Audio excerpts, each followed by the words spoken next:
as your words become my truth. Oh, I'm holding on to you. As jy vanoggend jou Bybel by jou het, dan wil ek jou vra om dit saam met my oop te maak. Hierdie keer by Openbaring 2. Ons gaan vanoggend saam lees van verse 8 tot 11. En weer eens, as jy dalk vir die eerste keer hier is, die laaste paar weke kyk ons na hoe die apostel Johannes, wat as 'n bandeling op die eiland Patmos gesit het, in opdrag aan die Here Jesus skryf aan die 7 gemeentes wat so in 'n hoefyster gelê het daar in Klein-Asië. En soos met die ander 6 Christelike gemeentes wat natuurlik geleë is daar in moderne Turkye vandag. Dis vandag moderne Turkye, hoor my. Doen die Here Jesus wat buitekant tyd staan 'n baie eerlike assessering van elkeen van hierdie gemeentes se geestelike toestand. Vanoggend doen hy dieselfde as ons daarna lees. Hy kyk na Smyrna. Nou, ons werk as 21ste eeuse disippels, julle is om te luister wat die Gees aan die gemeentes wil sê, soos wat Christus ook daar in vers 11 die uitdaging maak, as hy sê aan elkeen wat 'n oor het, laat hy luister. Wat hy vir hulle sê is baie ryk en baie kosbaar. Ek lees vir ons daarvan in vers 8 af. En skryf aan die engel van die gemeente in Smyrna, dit sê die eerste en die laaste wat dood was en lewend geword het. Ek ken jou werke en verdrukking en armoede, maar jy is ryk. En die lastering van die wat sê dat hulle Jode is en dit nie is nie, maar 'n sinagoge van die Satan. Vrees vir niks wat jy sal ly nie. Kyk, die duiwel gaan sommige van julle in die gevangenis werp, sodat julle op die proef gestel kan word. En julle sal 10 dae lank verdrukking hê.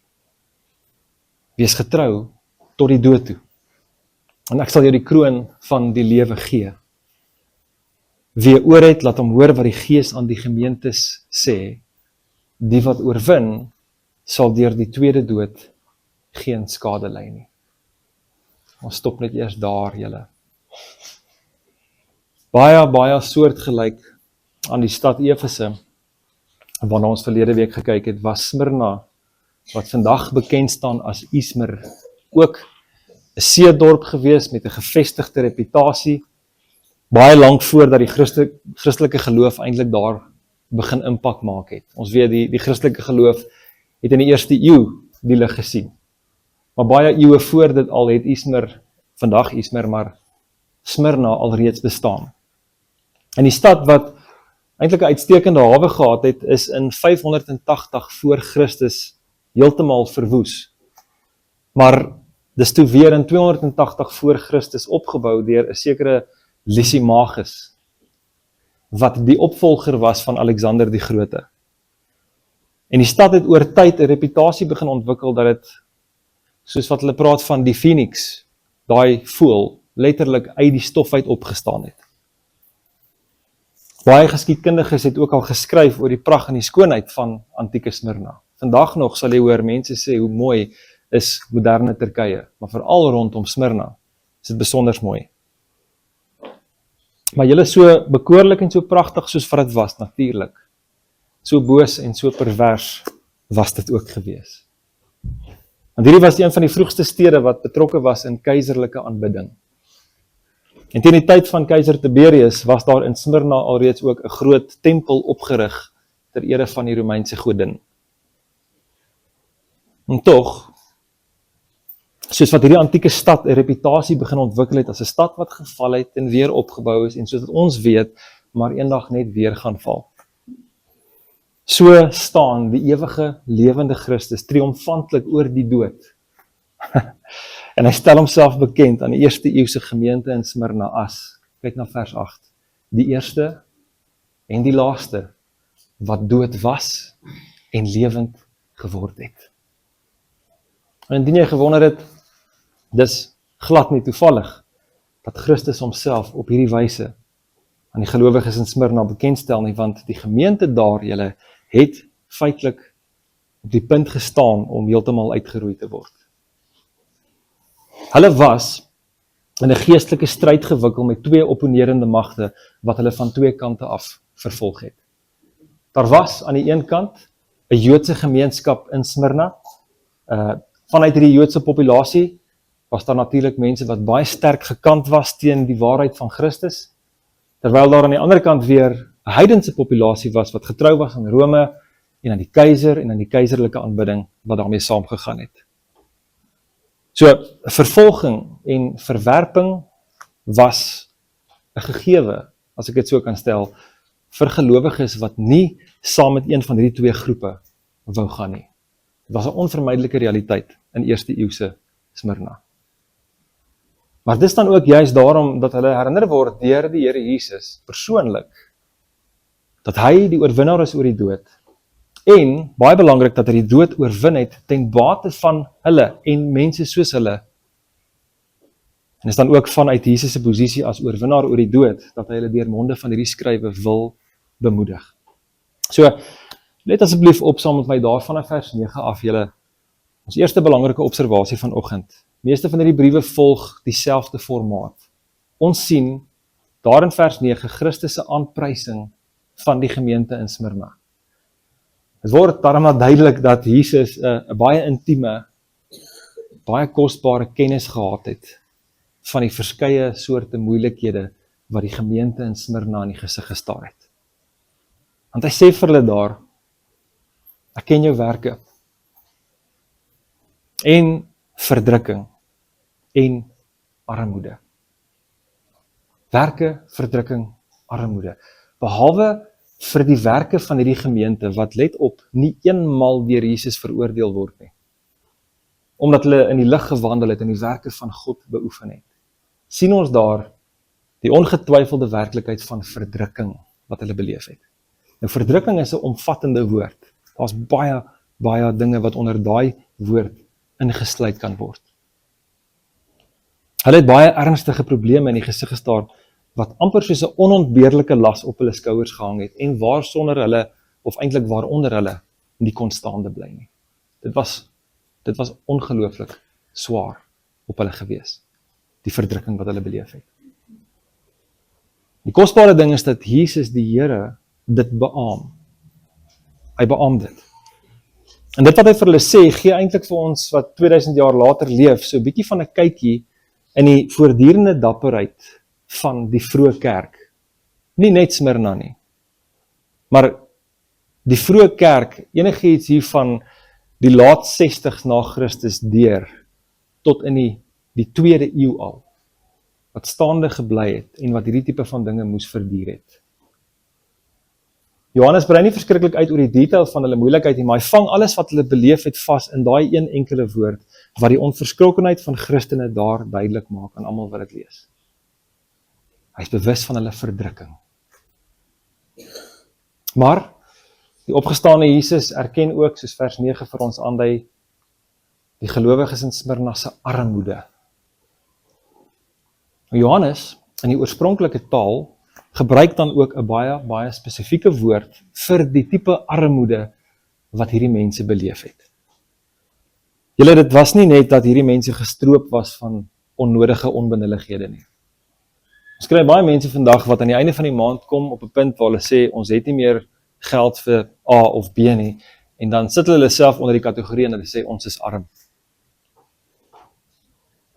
Hierdie mense was gestroop van hulle materiële besittings. Dit was nie net dat hulle gestroop was van onnodige oorbodighede nie. Die woord wat Johannes gebruik, dui eerder aan dat hulle brandarm was. Brandarm. En nou sal jy, en dis jammer, nog vragtig vandag mense hoor, wie se vlees in opstand kom, as jy net praat van rykdom of armoede, of finansies. Want hulle sal dinge kwytraak soos hier, hulle sal sê, wag 'n bietjie, gelowiges het dan die opdrag om te gaan werk. Ek werk baie hard vir my geld, en ek se gelowige. Hoekom het hierdie gelowiges dit nie gedoen nie?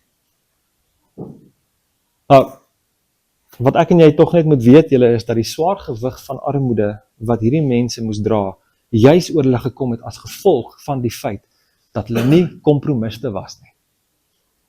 Jy sien? Hulle was nie kompromiste met die wêreld nie.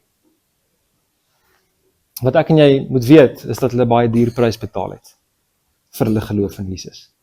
Dit herinner my so 'n bietjie aan die agtergrond van die Hebreërsbrief.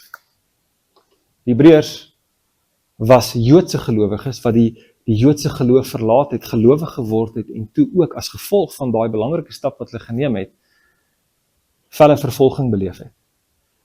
Maar die Hebreërs skrywer skryf aan hulle daar in Hebreërs 10 vers 32 tot 34 die volgende woorde. Hy sê vir hulle, ouens, dink terug aan vroeër dae toe God julle tot die lig gebring het.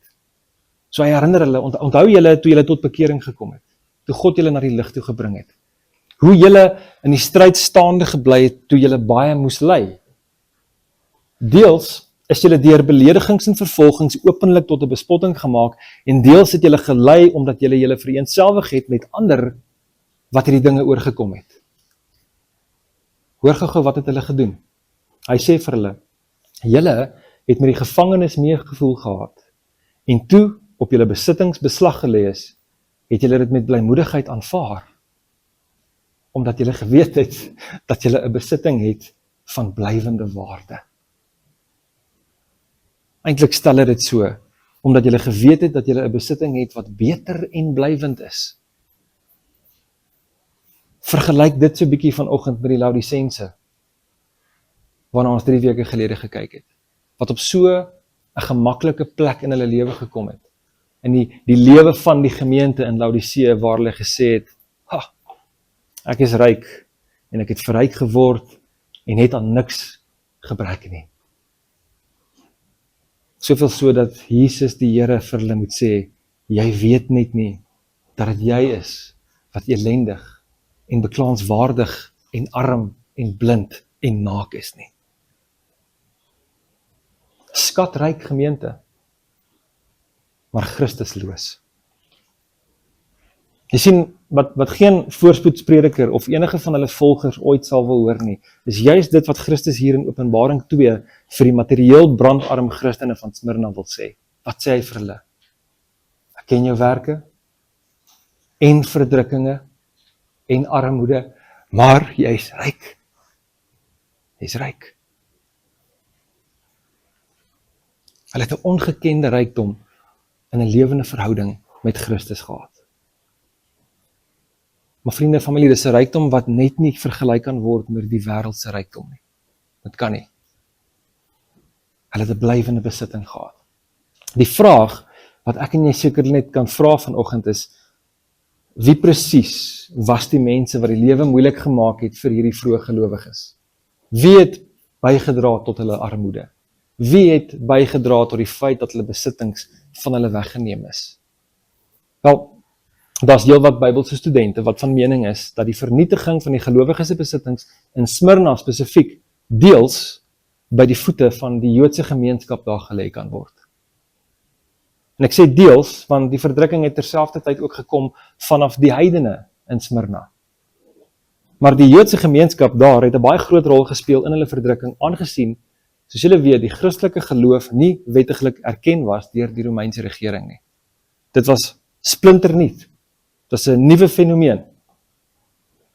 Don Carson en Douglas Moo maak melding van die feit dat toe die keiser Domitianus, homself as Dominus Deus, of Here en God bekend gestel het, en toewyding aan homself begin vereis het, dat dit uit die aard van die saak die Christene ongemaklik begin maak het daarso. Ek gee jou net gou 'n scenario vanoggend. Kom ons stel, Ramaphosa vaardig een of ander wet uit en hy sê, almal in die land moet 1 keer 'n jaar opgaan na die parlement toe, of na die Uniegebou toe. En dan moet hulle daar gaan wierook offer, en hulle moet erken, hy is Dominus Deus. En jy en ek ontvang dan 'n sertifikaatjie wat ons veilig hou vir die volgende jaar.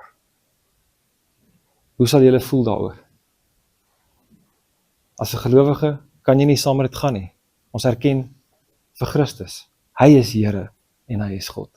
Nie 'n mens nie. En dis wat hier gebeur het. Dis wat hier gebeur het. Een keer 'n jaar moes die gelowiges saam met die res van die mense opgaan om te gaan erken, keiser, so en so, is Here en God. En dan ontvang hulle 'n sertifikaatjie, wat hulle vrywaar van enige vervolging. Wat gebeur het in Smyrna? Om moontlike vervolging te vermy, en op baie ander plekke ook in die eerste eeu, het van die gelowiges, van die Christene, na die Joodse sinagoges gegaan, met die hoop, dat hulle weens die gedeelde historiese agtergrond van die twee gelowe, die Jode hulle sou ontferm oor die Christene. Dink julle dit het gebeur? Ek dink is dalk 'n mooi gedagte, maar met Christus in die gelowiges, sou dit uit die aard van die saak weerstand ontwikkel het vanaf die Jode se kant. Wat in stede gebeur het, was dat sulke Joodse gemeenskappe eerder die Christene om elke hoek en draai gaan verkla en verklik het by die Romeinse owerhede. Die feit dat die Christelike geloof of die weg 'n nuwe fenomeen was in die eerste eeu en nie erken is deur die Romeine nie, het baie maklik gemaak vir enige iemand om aksie te neem teenoor hulle. En die Jode in Smyrna was ongelukkig gesprekende voorbeeld daarvan. Smyrna, julle was dan ook die plek waar een van die meer bekende Christen martelare gesterf het. Sy naam was Polycarpus, Polycarp in Engels. Volgens baie betroubare historiese bronne, volgens bekende kerkvaders soos Eusebius en Tertullian, was Polycarpus 'n jong disipel van die apostel Johannes, wat saam met hom die gemeentes in Klein-Asië bedien het. Kan jy jou indink? Natuurlik is ons almal leerlinge van die Here Jesus, né? Maar om 'n leerling ook te kon wees van die apostel Johannes, moes daar iets anders gewees het. Die geskiedenis leer ons dat Polycarpus later 'n leier was van die gemeente in Smyrna en dat die Jode daar op 'n stadium formele klagte ingebring het teen Polycarpus, wat volgens hulle die staatsgodsdienst teëgestaan het. En ek haal net vir jou in Engels aan wat hulle onder andere oor Polycarpus geskryf het. Dis die Jode, let wel. Hulle het hom genoem the teacher of Asia, the father of the Christians. En hoor nou hier, the puller down of our gods, who teaches numbers not to sacrifice nor to worship. Ek hoop jy hoor die oneerlikheid en die valsheid van hulle wat hulle self Jode genoem het in daai stelling. The father of the Christians noem hulle vir Polycarpus en hulle noem hom the puller down of our gods. Want in dieselfde asem waarin hulle self as Jode uitgegee het, gee hulle ook erkenning aan die Romeinse afgode. Wat verskriklik is. Wil jou net vinnig ietsie deel oor die lewe van Polycarpus en hoe hy in die jaar 155 na Christus tot sy einde gekom het. Kan ek vir jou so 'n kort stukkie lees daarvan? Hulle het hom gaan jag, die owerhede in Smyrna. En het hom gekry buitekant by 'n, soos hulle sê, 'n klein country house, waar hy vir sy vervolgers gesê het, gee my asseblief net 'n uur om te bid, voordat julle my in hegtenis neem. Vanweë sy ouderdom, 86 jaar, het hulle dit ook toegelaat. Het vir 'n uur lank gebid, hulle het hom gelaai binne in 'n perdewa, hulle het hom Smyrna toe gevat, en daar het hulle hom op 'n baie vreemde manier hanteer. Ek lees dit vir jou. Like Jesus entering Jerusalem, Polycarp was led into the city of Smyrna on a donkey.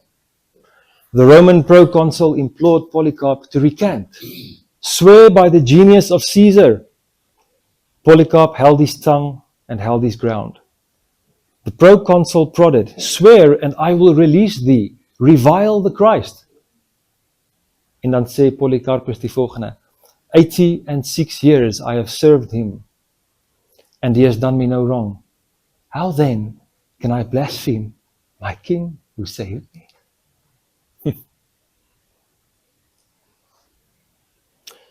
Hy is toe gelei na die middel van die Colosseum in Smyrna, nie net in Rome nie, maar ook in Smyrna, waar die proconsul 3 keer uitgeroep het. Polycarp has confessed himself to be a Christian. Nou moet jy verstaan, die gelowiges in die eerste eeu, kan jy glo, was ateïste gewees volgens die mense. Weet julle hoekom?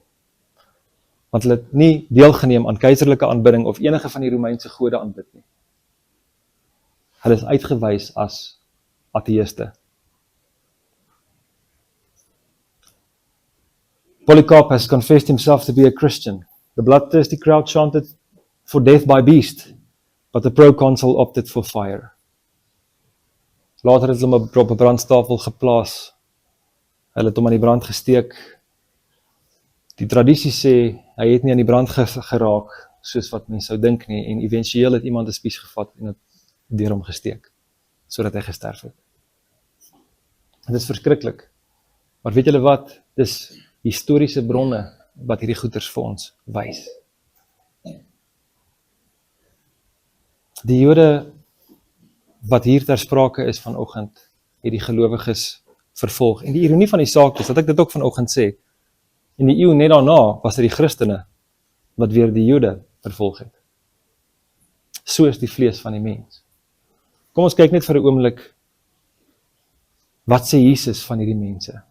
Hierdie Jode wat hierdie dinge kwyt geraak het oor die disippels van Jesus in Smyrna, was nie meer langer waardig om as Jode erken te word nie, want so 'n persoon kan nie meer op grond van sy etnisiteit nie, maar op grond van sy toewyding aan Christus gemeet word. Paulus maak dit so duidelik in Romeine 2 vers 28, wie as 'n ware Jood erken kan word, as hy skryf, nie hy is 'n Jood wat dit uiterlik is nie. Nee, hy is 'n Jood wat dit innerlik is, en dit is besnedenheid wat in die hart gedoen is, deur die Gees, nie volgens wetsvoorskrifte nie. Die Joodse bevolking in Smyrna het vir Jesus verloon, en vir Jesus verraai, en vir Jesus vervolg, deurdat hulle dit aan die gemeente gedoen het. En daarom erken Jesus hulle daar in vers 9, as 'n sinagoge van die Satan. Dis wat hy hulle noem. Want Jesus het die lastering van hulle wat sê dat hulle Jode is en dit nie is nie, baie goed geken. Hierdie groep kon hulle nie as die eertydse mense van God beskou nie, maar as 'n sinagoge van Satan.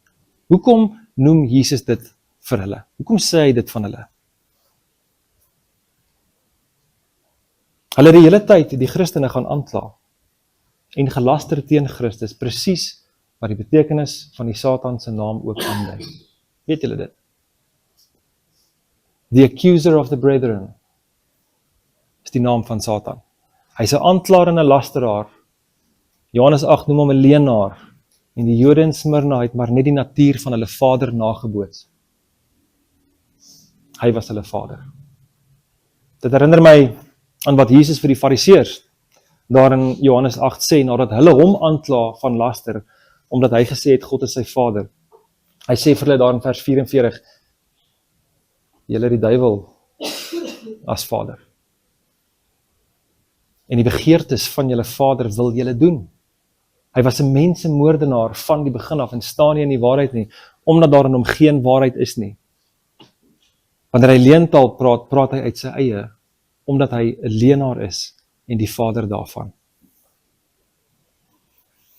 Maar wat ons nie moet mis vanoggend nie julle, wat ons nie moet mis nie, is dat Jesus, die groot ware hoë priester oor die huis van God, die gelowiges daar in Smyrna bemoedig, deur hulle te laat verstaan dat hy heeltemal bewus is van hulle ontberings. Ek en jy is vanoggend in 'n baie bevoorregte posisie.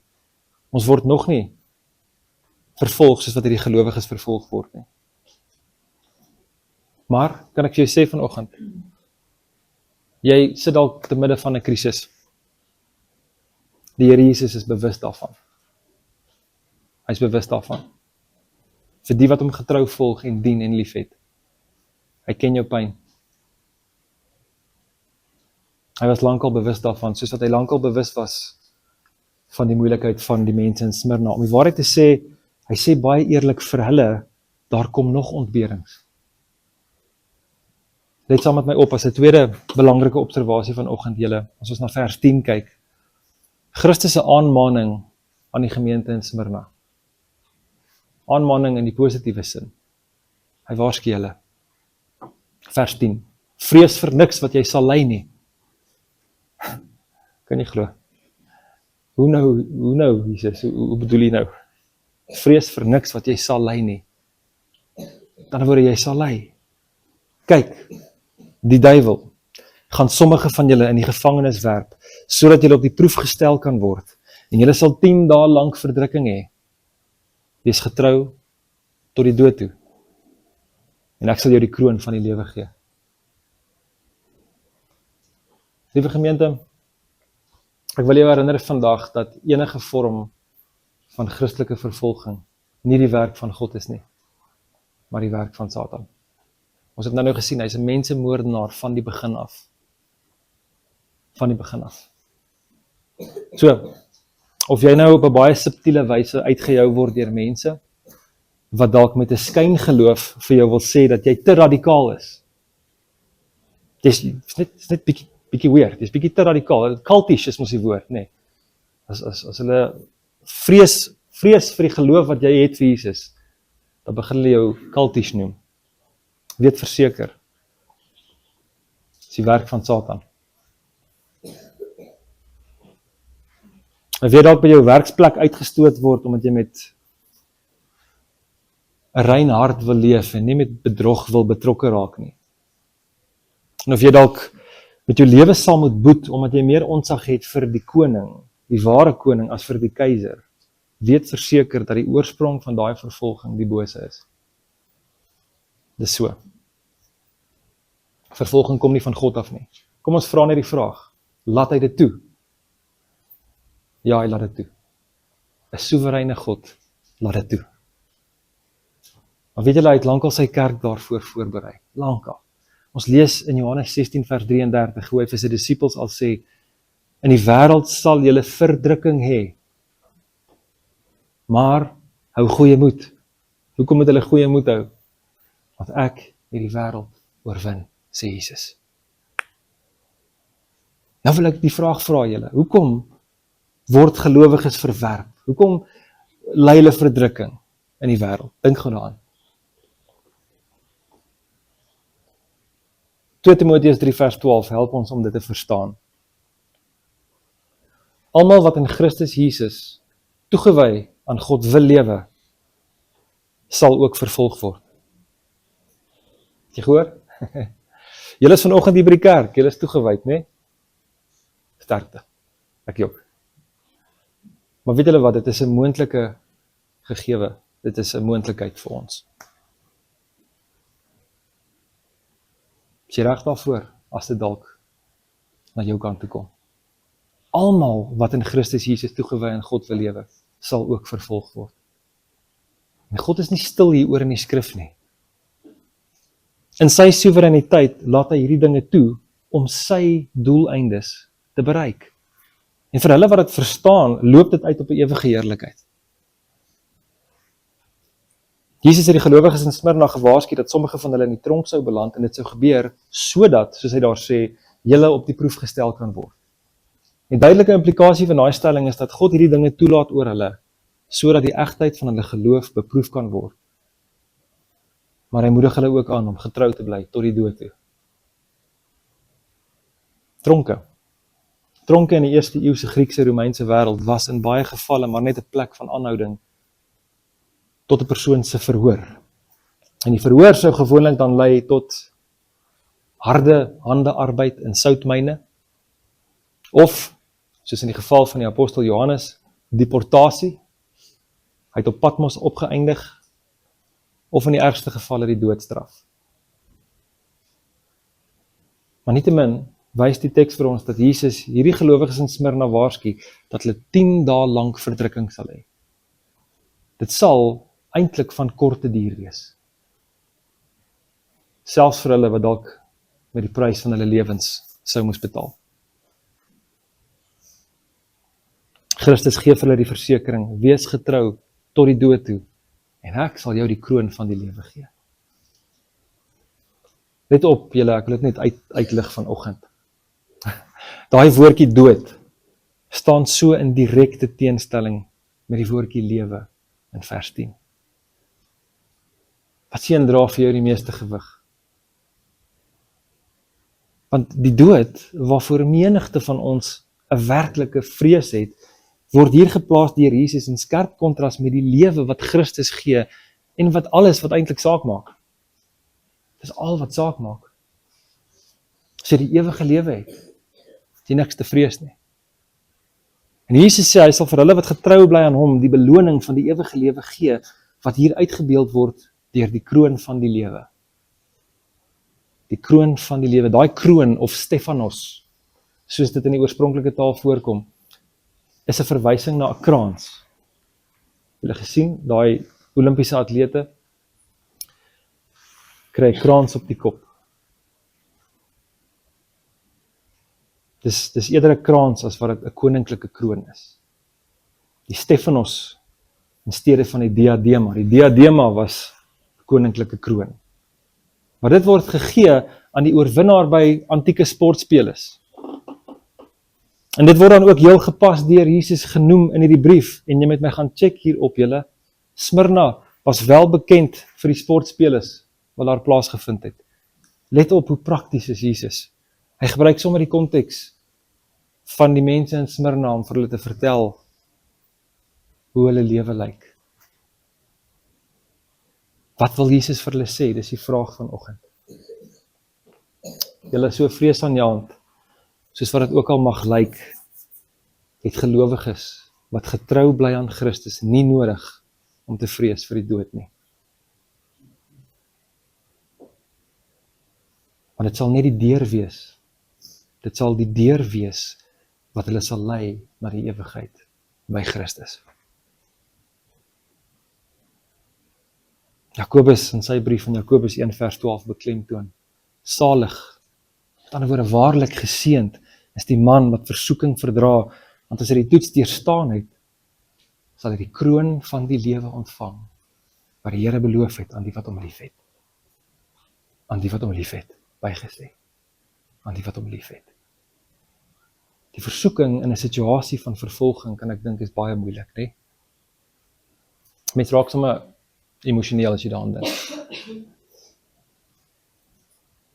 Dan moet geweldige versoeking wees om jou rug te draai en in 'n ander rigting in te slaan.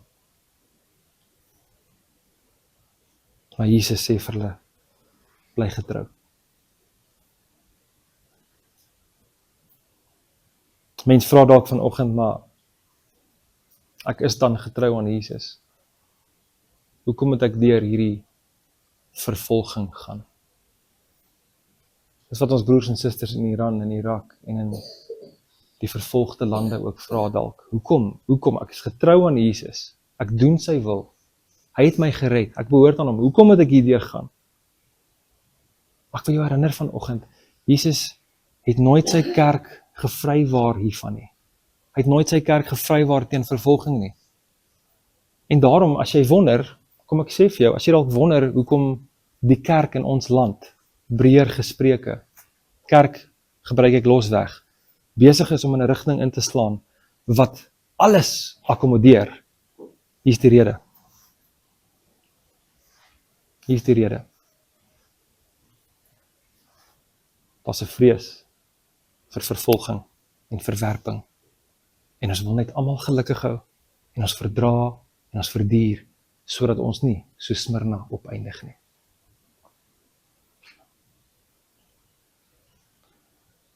Jesus lê van die begin af al sy kaarte op die tafel en hy verseker sy kerk van die moontlikheid van vervolging vir sy naam. En daarom sê hy ook al vroeg al dat ons die koste moet bereken, né? Ons moet die koste bereken as disippels van Jesus.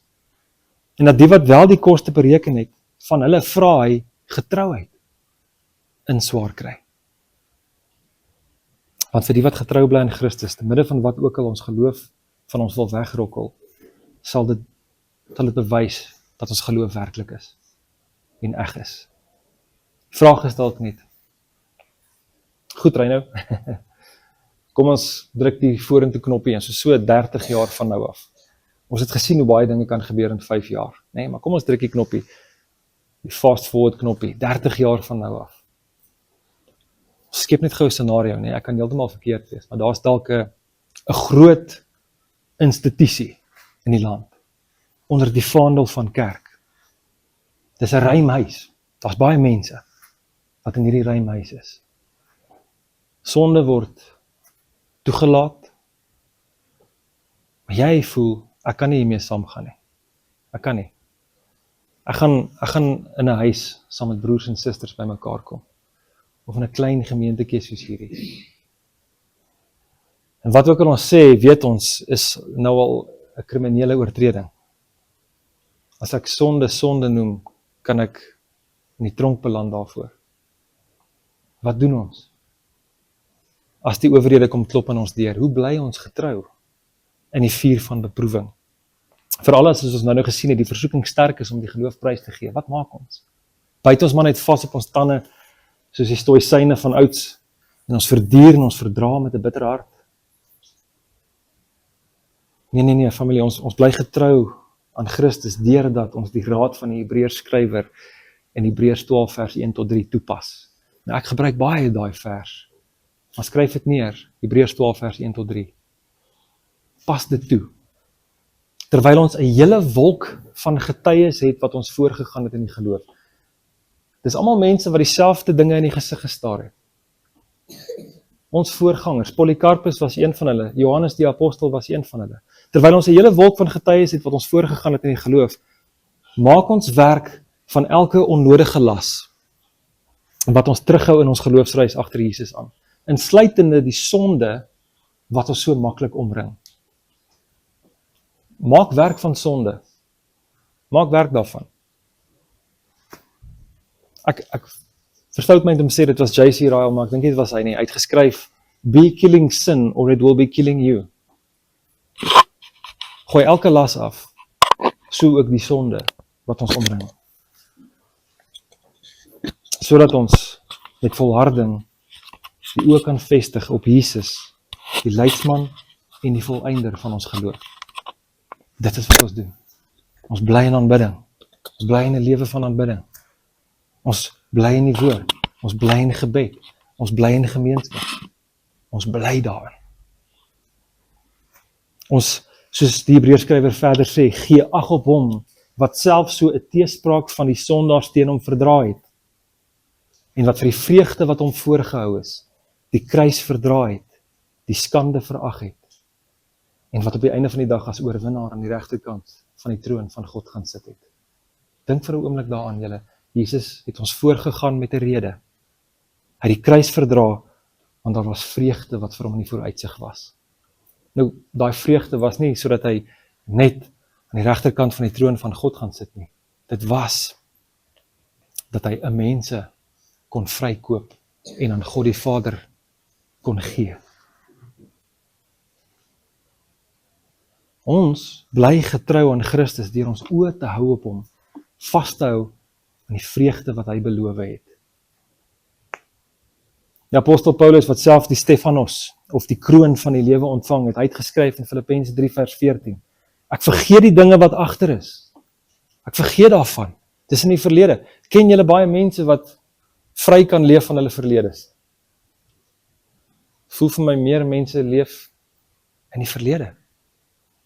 Maar Paulus sê ek vergeet van die dinge wat agter is. Daar's een doel en prys waarvoor ek leef. Ek strek my uit na wat voor is en jaag na die doel om die prys te verkry van die hoë roeping van God in Christus Jesus. Later, weer eens die apostel Paulus, toe hy in die Mamertine tronk gesit het in Rome, kon hy self met oortuiging skryf in 2 Timoteus 4 vers 8. Verder is vir my weggelê die kroon van die geregtigheid, wat die Here, die regverdige regter, my in die dag sal gee.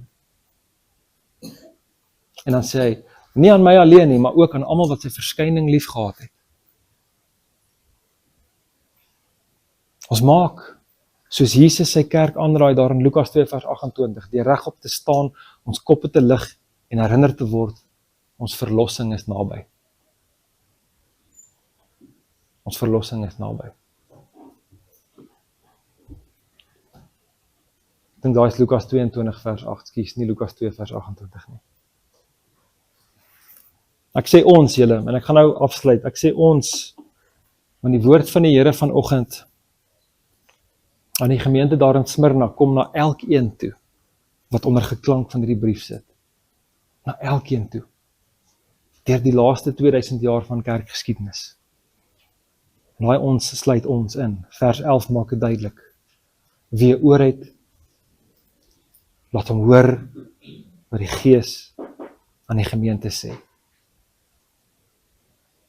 En so ter afsluiting, julle let net saam met my op laastens, Christus se aanmoediging aan die gemeente in Smyrna, maar ook aan elkeen van ons.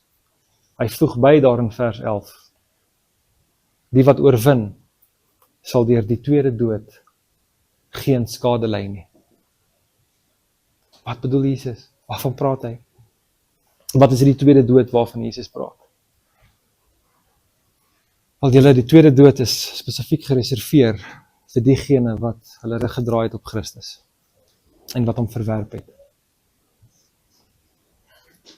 In eenvoudige Bybelse taal, dit verwys na die ewige vuurpoel waarin almal wat vir Christus verwerp het, sal opeindig na die oordeel. Dis so. Die oorwinnaars aan die ander kant, die oorwinnaars wat vashou aan die getuienis van Jesus, hulle sal die voorreg gee om saam met Christus te heers as 'n koninkryk van priesters tot eer van God, waarvan ons nou gesing het. Dis die vooruitsig wat die lewende Jesus gee aan almal wat hom liefhet en wat vervolg word daarvoor, maar wat volhard tot die einde toe. My vraag aan jou en aan myself vanoggend soos ek afsluit, waar staan ons werklik ten opsigte van hierdie dinge? Dink daaroor.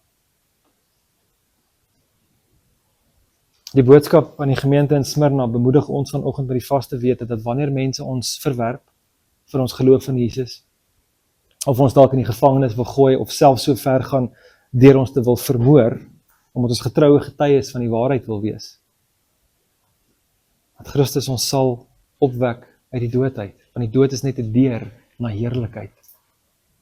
Hy sal ons getrouheid erken, hy sal ons bewaar van 'n ewige oordeel, en hy sal ons uiteindelik beloon met die ewige lewe. Hou daaraan vas vanoggend julle.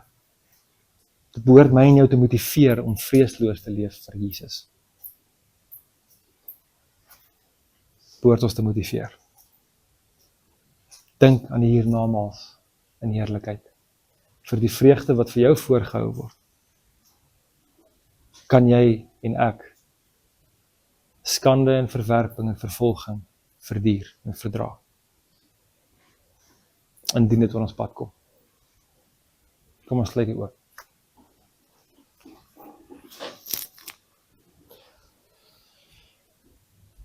Almagtige lewende God, ons is afhanklik van U, Here. Ons is so dankbaar vir U woord vanoggend. Ons is so dankbaar vir getuienisse, Here, uit die verre verlede, van manne en vroue wat U getrou nagevolg het, Here God. Maar wat die grootste prys betaal het. Dankie Vader vir die versekering vanoggend dat sou dinge soos wat dit moontlik kan in ons eie konteks ook in so 'n rigting draai dat die mense wat wil getrou bly aan Christus dalk moet betaal daarvoor. Het nuwe wetgewing wat mense vereis om nie te sê wat die waarheid is nie, Here, of in die ekstreme gevalle dalk dat iemand met hulle lewens moet boet. Dankie dat U vir ons vanoggend die versekering gee, Here, dat die dood net 'n deur is na ewige heerlikheid saam met U. Vir die wat U geroep het vir 'n tyd soos hierdie, Vader, wil ek vra, my broers en susters wat hier voor my sit, paar van hulle wat ek nie ken nie, Here God, versterk hulle asseblief. Versterk hulle. Help ons om baie eerlik na die skrif te kyk, Here God, en te weet dat U lankal al vir ons gewaarsku het dat ons die koste moet bereken. Disippelskap is werklik nie speletjies nie. Maar dit is die enigste weg. Dit is die enigste weg. Jesus, om in U voetspore te wandel en om ons oë op te hou op U te hou is wat ons wil doen. Help ons asseblief daarmee, Here. Gee asseblief vir ons nog geloof, Here. Help ons om U getrou na te volg. Ek vra hierdie dinge in afhanklikheid in Jesus se naam. Amen. As your words become my truth,